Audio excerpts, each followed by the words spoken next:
Merci. Bon, bonsoir. Merci à tous de bien vouloir vous asseoir et d'écouter nos intervenants qui vont vous parler de l'Ukraine. Merci. Ma collègue Mélodie Muller du bureau de Düsseldorf de BPI France va introduire et animer la séance de nos invités ukrainiens. Merci. Donc bonjour à tous, bienvenue sur l'atelier Ukraine du campus Europe de BPI France. À titre d'information, l'atelier se tiendra en anglais et en français. Donc l'Ukraine, c'est un pays très important pour les exportateurs français, notamment dans le secteur agricole, parce que l'Ukraine, c'est le plus grand pays agricole du continent européen et le deuxième pays où il y a le plus de réservoirs de terres arables du continent. Donc les débouchés pour l'offre française sont très importantes parce que notamment les Ukrainiens aiment bien acheter des biens d'équipement français. Donc pour défricher ce sujet avec nous, nous avons deux intervenants. Donc Monsieur Sergei Tivkash qui nous vient d'Ukraine, qui est le directeur exécutif d'Ukraine Invest, et Monsieur Dominique Sigros qui est responsable du desk international Europe centrale et orientale du groupe Crédit Agricole. Et donc pour commencer cet atelier, je vais poser une question à Monsieur Tivkash. Donc, Mr. Tivkash, can you give us some macroeconomic elements on Ukraine, as well as recent developments in this country? How does the agricultural sector present opportunities for French companies, and how do your organization support them? So the floor is yours. Thank you very much. Thank you for invitation today. This is a great event, huge amount of people here, and we have audience online as well. This is great, and I'm honored to make presentation today about Ukraine. As you said, about macro financials and also about developments on investment climate and how we can support investors in Ukraine. So just briefly, I will be taking you through macro financials. Ukraine did quite well during pandemic year because the forecast of negative GDP growth was about 7 to 8%. And as a result, Ukraine finished year with just minus 4%. That was quite well. And this year, in 2021, we have forecast GDP growth about 4%. In second quarter of 2021, our GDP growth was already 5.7%. We can see also Fitch rating went up. It's B positive now, so Ukraine is doing well there.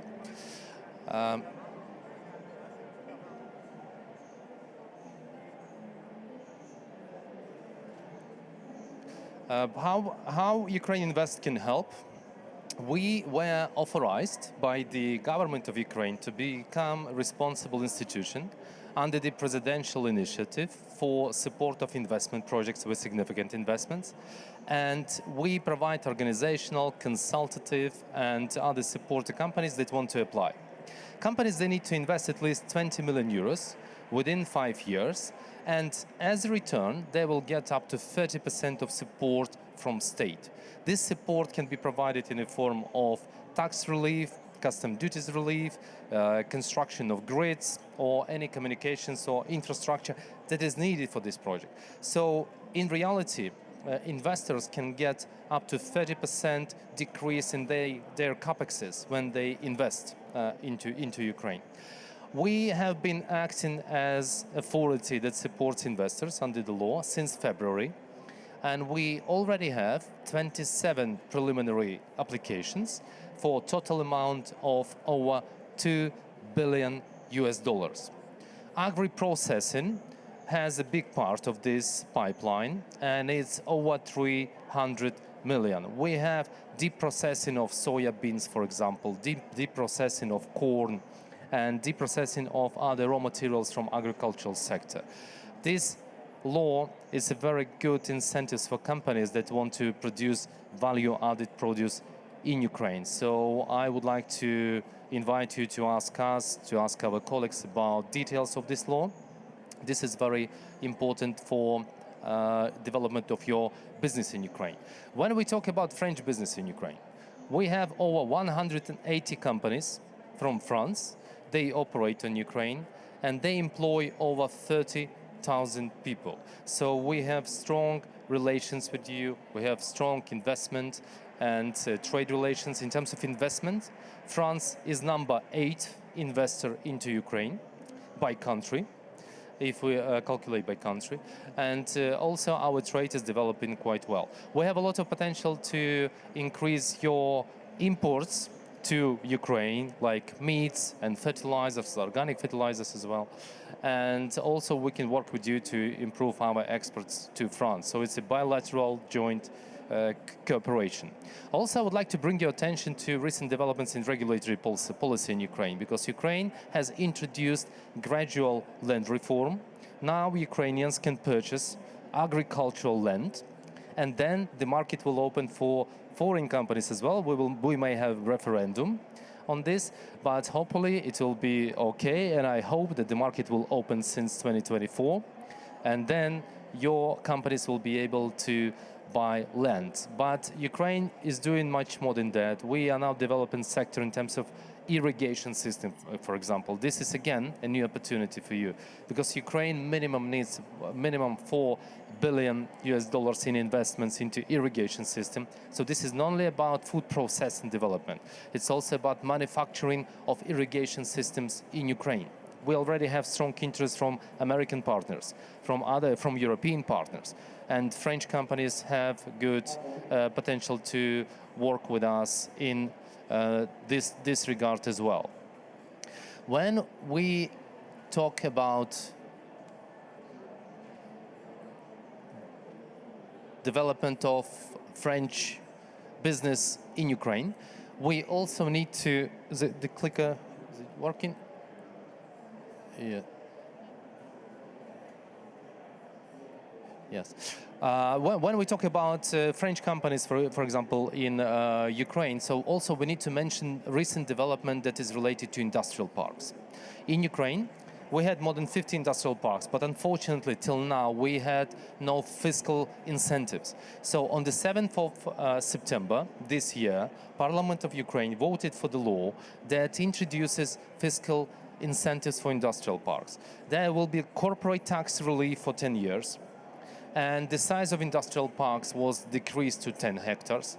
And also there will be custom duties relief and other incentives that will really be very interesting to all companies that want to operate in Ukraine. And more to that, government of Ukraine will be allocating, according to the law, minimum 2 billion Ukrainian hryvnias for development of infrastructure for industrial parks. So if you will be interested to join Ukraine, to invest in Ukraine, then you will have ready infrastructure and you will do business as in other industrial parks in other countries that had some good results. Behind my back, you already see companies that already operating in Ukraine.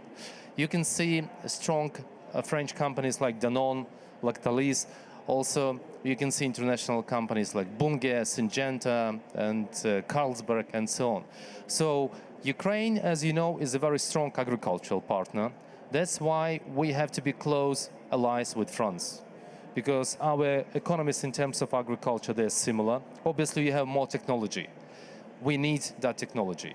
And now there is no time for competition, because during pandemic, we have seen that, nearshoring concept is more interesting for European companies.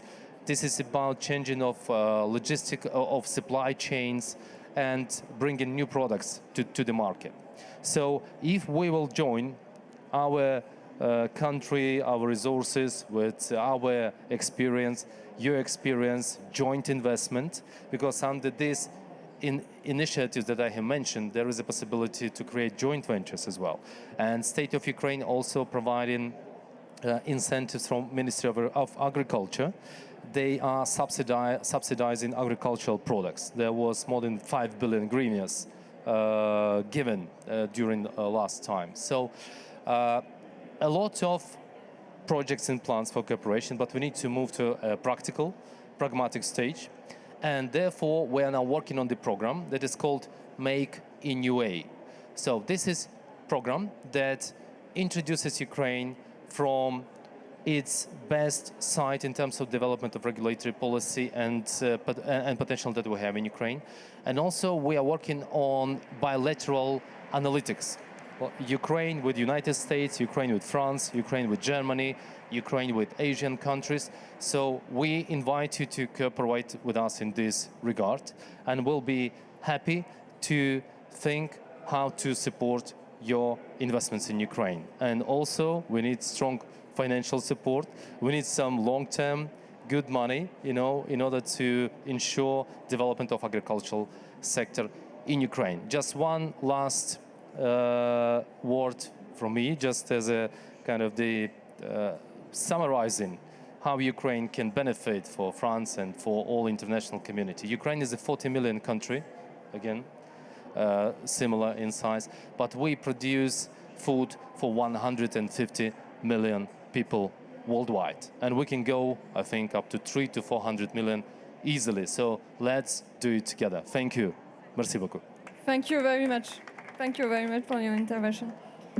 Dominique, alors pour continuer sur ce sujet et pour compléter ce que M. Tivkash nous a présenté, est-ce que vous pouvez nous présenter votre vision du terrain, nous donner quelques retours d'expérience et d'exemples d'accompagnement du groupe Crédit Agricole donc en Ukraine et dans ce secteur? Alors, bonjour à tous et merci pour cette possibilité d'intervenir. Je viens un peu par là. Oups, voilà, pardon. Devant le téléviseur, très bien. Merci. Donc, alors, merci pour cette introduction qui a permis de planter le décor. Et quand il s'agit de planter, le Crédit Agricole est bien positionné pour ça. Le nom le dit, l'indique, nous sommes agricoles et particulièrement en Ukraine, nous sommes fidèles à cet ADN du groupe Crédit Agricole. Le Crédit Agricole Ukraine, donc un des partenaires financiers de l'économie ukrainienne, est très important de ce côté-là. C'est-à-dire que nous sommes le deuxième financeur en financement agricole en Ukraine. Ça veut dire que nous avons une expertise dans ce domaine, mais une expertise qui est aussi alimentée par les études économiques de nos collègues. Nous avons un département spécifique consacré à l'agriculture et à l'agroalimentaire en Ukraine. Donc il y a vraiment ce point principal d'accompagnement déjà dans la structure macroéconomique. D'un point de vue bancaire pur, le Crédit Agricole est bien établi, nous avons une présence sur tout le territoire et nous faisons dans tous les domaines de l'agriculture. On vient d'en parler, depuis donc les semences jusqu'à l'export du produit fini de colza, de tournesol, nous sommes présents et nous pouvons accompagner les entreprises tout au long. Et cet accompagnement s'opère depuis la France dans un premier temps à travers l'export. Pour produire en Ukraine, il vous faut de l'équipement. Donc les équipementiers français qui, eux, ont la capacité de répondre aux besoins du marché ukrainien, sont en export depuis la France, vont avoir besoin de financement. Donc c'est une première partie. On a une ETI française qui est connue dans les équipements agricoles, que nous avons accompagnée avec BPI France pour certaines occasions, pour des confirmations de crédit documentaire. Donc ça, c'est un premier point très pratique. Il y a cet aspect d'export. Le deuxième temps, c'est l'implantation en Ukraine. Si vous voulez produire en Ukraine, vous avez besoin donc de toute l'écosystème lié à la production agricole. On va parler dans un premier temps par exemple, des intrants, des semences. Nous avons accompagné un semencier qui s'est installé en Ukraine, qui a eu besoin de financement aussi bien pour investir dans du matériel que pour développer son activité au quotidien. Et des lignes ont été mises en place localement. Dans un deuxième temps, une société, un acteur français majeur du phytosanitaire, des solutions phytosanitaires, a aussi créé sa propre filiale en Ukraine. Et là, nous avons même innové dans ce cadre, c'est-à-dire que nos équipes d'experts agri-agro, avec les chargés d'affaires agri-agro, sont allés dans le champ avec les clients, avec l'agriculteur, et ont déterminé quels étaient les besoins nécessaires pour pouvoir, en termes de solutions phytosanitaires et de protection des plantes, et à l'issue de ce rendez-vous sur place, eh bien, nous avons émis des offres de financement court terme, donc en fait du crédit de campagne, du besoin de fonds de roulement. Et tout ça, c'est ce qui est fait sur le terrain directement par nos équipes. On avance un peu dans le process, les plantes poussent, mais il faut bien les traiter, justement, avec ces intrants divers et variés. Eh bien, il vous faut des équipements une nouvelle fois. Eh bien, localement, on va pouvoir aussi intervenir via un crédit classique pour vous permettre d'investir dans des équipements, donc des tracteurs, des épandeurs, des pulvérisateurs. Ça peut être vraiment toute la gamme des produits agricoles nécessaires. Et ensuite, un crédit classique permettra de vous l'acheter, mais on a aussi mis en place, et ça depuis l'année dernière, du crédit bail. Le crédit bail est disponible en Ukraine et en particulier pour le secteur agricole. Et ça se développe à grande vitesse et beaucoup de PME y ont recours actuellement. Et des PME locales comme des PME internationales, donc, ou des sociétés internationales. C'est une solution qui est nouvelle sur le marché et qui se développe très très bien. Enfin, on arrive, donc après les différents équipements, vous avez aussi, si vous voulez produire sur place directement, vous achetez des parts dans une société. Ça a été le cas de plusieurs agriculteurs qui se sont installés dans les années 90 ou 2000. Eh bien, là aussi, nous les avons accompagnés dans leur développement d'une manière globale, au quotidien, pour les flux, pour les investissements, comment appelle-t-on ça, le besoin de fonds de roulement de nouveau. Et donc, on a pu couvrir toute la gamme, depuis les semences jusqu'à l'export. Et pourquoi je parle d'export? Parce que nous avons également mis en place et aidé avec des lignes locales à la construction de silos de stockage. Parce que l'Ukraine a un grand besoin d'infrastructures permettant après la récolte, de s'assurer que tout est bien conservé et acheminé au bon endroit, dans des ports, dans des nœuds névralgiques de transport. Et qui dit port dit export, et c'est là de nouveau que nous sommes intervenus avec nos clients et avec cette expertise toujours du terrain. Donc en fait, on a vraiment ce caractère un peu holistique, pardon, si vous me passez le mot, où on se retrouve vraiment dans la production agricole, de la mise en culture, jusqu'au stockage et à l'export, avec des solutions de trade finance classiques, de garanties diverses et variées, depuis la France vers l'Ukraine, en Ukraine, et depuis l'Ukraine vers le monde entier. Donc c'est vraiment... On reboucle la boucle et on a vraiment une capacité d'intervenir. Le pays a énormément d'avantages, ça a été souligné par M. Tsivkash, et il faut en profiter. Merci. Merci beaucoup Dominique. Merci Dominique, merci Monsieur Tsivkash pour votre participation. On peut voir vraiment qu'il y a de bonnes opportunités pour les entreprises françaises en Ukraine. Donc on ne peut que vous pousser à y aller parce que, comme je le disais au début, l'offre française est vraiment très appréciée. Et on peut voir que l'accompagnement de Ukraine Invest et de l'État ukrainien est quand même bien étendu et permet vraiment de se lancer.